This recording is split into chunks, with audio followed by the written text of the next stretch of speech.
I've only been living here for a month. It's not much, but I got the place for a good price. Definitely a fixer-upper though. It's in a good, quiet neighborhood, so to me it was a no-brainer. I'm pretty handy, and I know my way around a set of tools, so I figured I could do most of the physical work that needed to be done. Some carpet and drywall replacing was the first thing on my list. It's a fairly small house, so I knew I would be able to do most of it on my own. The first week was fine. I ripped up the living room carpet and threw on a fresh coat of paint. The days were long, but the work was definitely paying off. I'd do most of the self-renovations when I got home from work, so by the time I finished each day, my bed was really calling my name. Every night when I got laid down to sleep, I would hear a light scratching noise. It sounded like it was coming from the inside of the wall of my bedroom, which only meant one thing. I definitely had rodents. The house was old, and the people that lived there before me did a horrible job with keeping up the maintenance. Unfortunately, there wasn't much I can do. Funds were already tight as it is, and I couldn't afford an exterminator at the moment. At first I tried to ignore it, and I just told myself I would get to it when I could. The first few nights were very similar. Day job, renovations, sleep, repeat. After a monotonous week of hard work, something strange happened. The light scratching I'd grown so used to hearing suddenly stopped. At first, I didn't notice, but that night, as I lay in bed, I realized the house was completely silent. I held my breath, just waiting. Nothing. For the first time in weeks, I relaxed. Silence, pure, beautiful silence. I was drifting off to sleep when I heard it again. Not from my bedroom, though. From the guest bedroom across the hall. Just when I thought maybe I'd lucked out, I was brought back to the harsh reality that is owning a house. I took off work the next day to finish some more projects around the house. There was just a few more major things that had to be taken care of. After working most of the day, I grabbed myself a bite to eat and called my buddy Mike. I've been so damn busy with the house, it's been hard to keep up with the social life. Mike was a handyman himself, so any questions I had regarding the house, I knew I could run by him. Dude, how's the house coming along? Mike said.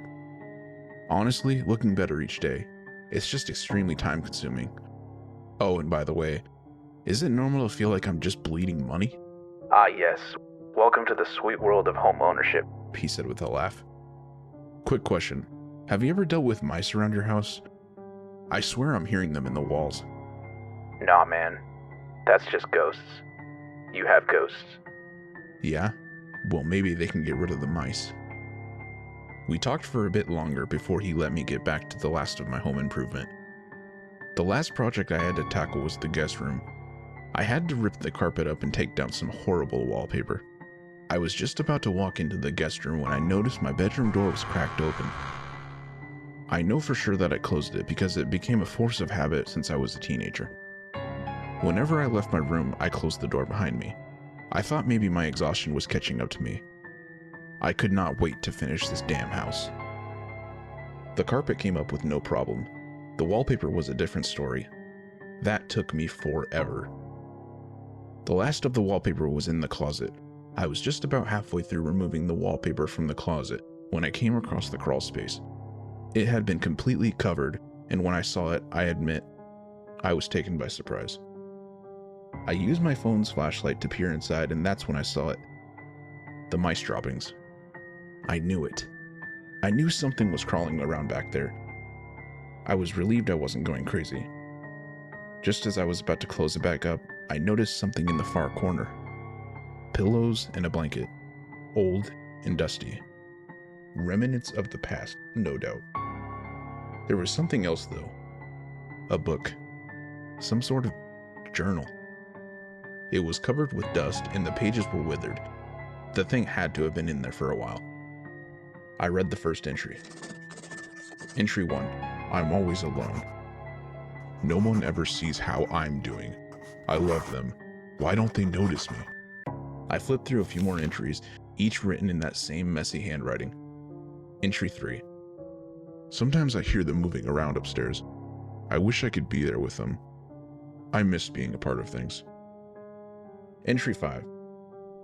I saw them leave this morning. The house gets so quiet when they're gone. Entry 6. I like this little hideout. It's like I can escape reality. Leave all my troubles on the other side of this wall. I couldn't tell if the person was lonely, delusional, or just writing some kind of creepy story. The entries were strange, but not outright threatening. Still, something about that line, "The house gets so quiet when they're gone."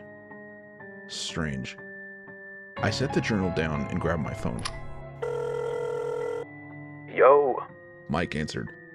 don't tell me you found the ghosts. Not quite, but get this, I said, holding back a laugh. I was ripping down the wallpaper in the guest closet, right? I found a little crawl space. Mice droppings, nasty as hell, but also this old-ass journal. Journal? Yeah, listen to this.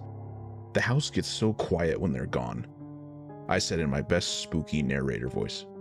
Mike cracked up. Bro, what kind of psycho used to live there? Who knows? I probably just uncovered the tragic backstory of some weirdo shut-in. Maybe they got locked in and never made it out. Better not be reading that thing out loud at night. That's how all the horror movies start. Yeah, please. The only thing haunting me right now is the cost of this drywall. We both laughed for a while before hanging up. But even after I put the phone down, I caught myself glancing at the open crawl space again. The journal was still sitting there in the beam of my flashlight, half open, like it was waiting for me to read the next page. My house was finally finished. Well, it was finished enough for me. I needed to relieve some stress, and I figured there was no better way than to have a little housewarming party. I invited a few friends just for some food, drinks, and laughs. While waiting for the food to be delivered, Mike had the best idea. "Go ahead and get that journal, man. Read us some bedtime stories," he said over the laughter.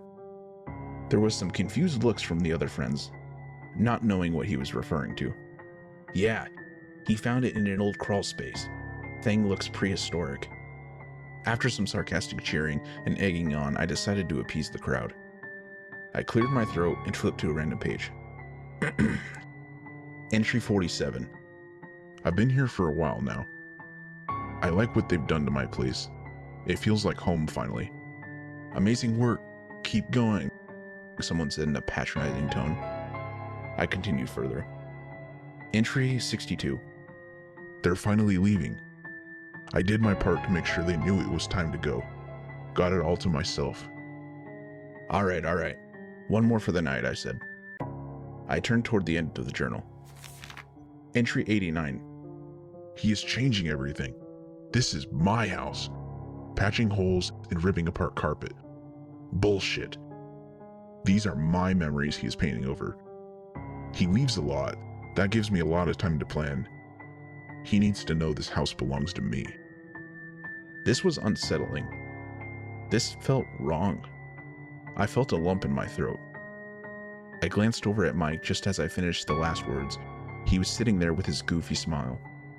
"Aha, very funny, you asshole," trying to spook me. He must have snuck a personal injury in there when he was helping me set up for the party. This guy was never serious. We kind of laughed it off and continued on with the night. The food was great. The drinks were even better. My last few friends said their goodbye, and it was time for me to get some much-needed sleep. After cleaning up a bit, I crawled into bed. It didn't take long for me to fall asleep. I thought I was dreaming when I heard it. A knock. I wasn't sure if it was coming from the walls. Then I heard it again. A door. I knew it was a door. My door? I got up to check what the hell was going on, and then again, I heard it. That was not from my door. The guest room. It was coming from the guest room. I opened my bedroom door and stepped into the hallway. I swung the guest room door open. I stood there trying to hear something. The house was quiet. I could only hear my own heavy breathing. Another knock. It was coming from the closet.